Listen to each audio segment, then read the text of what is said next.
Back to the Recruiting Hour with Mike Schaefer and Connor Happer. Presented by Bubbles and Blocks. On 93.7 The Ticket and theticketfm.com.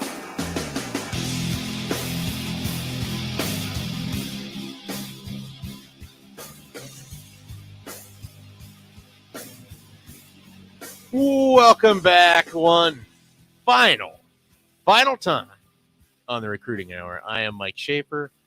That is Connor Happer. And before I forget, I want to thank everyone who has ever listened to this show. If you stumbled into it by accident, if you were searching for recruiting podcasts, if you ventured over from the message board, if you were a regular listener of 93.7 and I just happened to appear in your life in May of 2019, thank you. This has been it's been a lot of fun. It's been a lot of fun for me. It's been a lot of fun for Happer. I'm just going to speak for him on it. You can. It's been a lot of fun for the listeners. Thanks to the original 7. We appreciate it. All 17 of you that claimed to be part of that 7. You were here in the early days, and hopefully you are here still now. Come along. And then follow us, 8 to 11, Monday morning. It's going to be a whole new era. That'll be fun. It'll be a good time. We'll bring along some of our favorites too. You know, Alan True isn't going anywhere. He's going to be joining. Mike Sauter already tagging along. He's going to be a regular. We can bring in Steve Wilfong. With Nebraska still playing a lot of these teams, some of the guests that we would have during game weeks, I'm sure Jeremy Warner will have on before the Illinois game. Sean Bach, who I found on an Apple review, not everybody loves. It's we love Sean Bach, even when he breaks his arm or whatever he did. Yeah, I got a Sean Bach story for some time. The next time we have him on, you tell your Sean Bach story. Yeah, okay. We'll make him talk about paying like $20 for a burrito bowl at Chipotle one time. Yeah, so. We'll have to ask him why he was the guy in the sling at Big Ten Media Days. But so we'll finish up with this. I pulled up. Nebraska had 20 official visitors. They have 3 that have not committed. Markeith Williams committed to Miami on Wednesday. And so there's 3 guys left: Tyler Martin, Avery Powell, and Nathan Vale. And Nebraska hosted all 3 of these guys in the month of June. Nebraska is going to probably finish right around 12 or 13 commitments in this class, with a heavy emphasis on finding defensive backs the rest of the way. If they do take another player or 2, could be on the offensive line, could be on the defensive line. So keep an eye out for that. But here's just kind of the latest. You know, Tyler Martin and Avery Powell, 2 guys that came in the second weekend of June. Nebraska had visits with both. Tyler Martin took a visit to Arizona. He has not made a decision yet. Avery Powell hasn't taken any other visits. It feels to me that Nebraska has kind of moved both of these guys to the back burner. I don't know that they're complete non-takes by any means at all, but they're in situations where I don't know if they wanted to commit, if they can.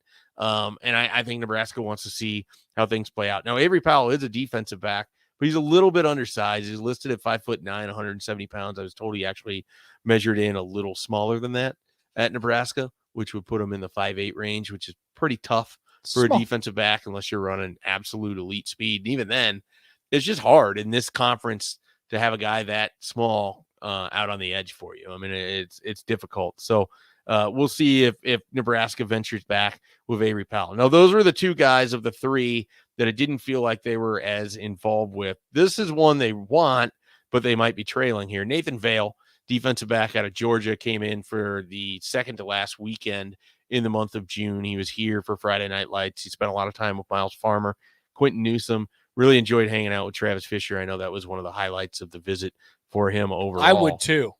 Travis Fisher's a good dude. It seems like a good hang. He would be a good hang. He took several visits this June. I'm going to pull it up here to make sure I get these right. But he took trips to Georgia Tech, to Duke, and to Nebraska. He has a visit set for Boston College on September 24th.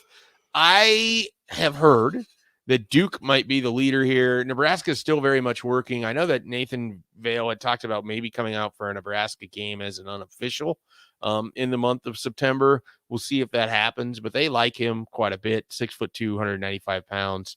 He is a safety prospect out of Kennesaw, Georgia, plays for Harrison High School. So Nathan Vale's kind of the sort of last remaining key target out of that month of June.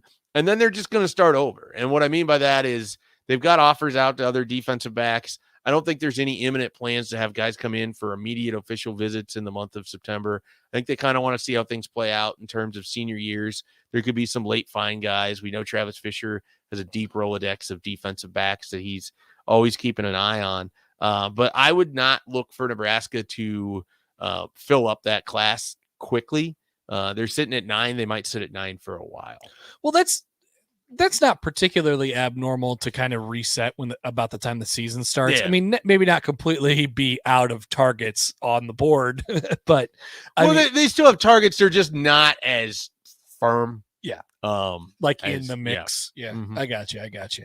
Yeah. So, I mean, that seems about right. You've gotten the early ones out of the way. And then, like I've said a lot of times before, I think the wins and losses are going to dictate a little bit here going forward. It's a big moment for Nebraska football, that's for sure. It's a big moment for the staff.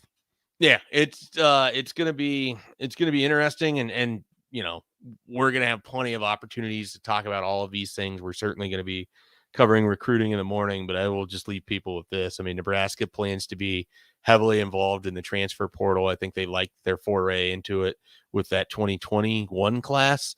Like we just talked about, it's a good group. Right. And we just talked about those guys. And so they obviously felt like they hit on something there, and they're going to be trying to do that again to kind of fill out that 2022 group.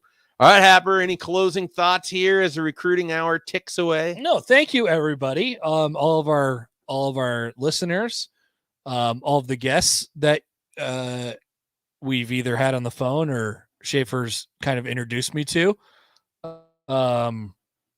That's been really great, and we'll bring a bunch of them on.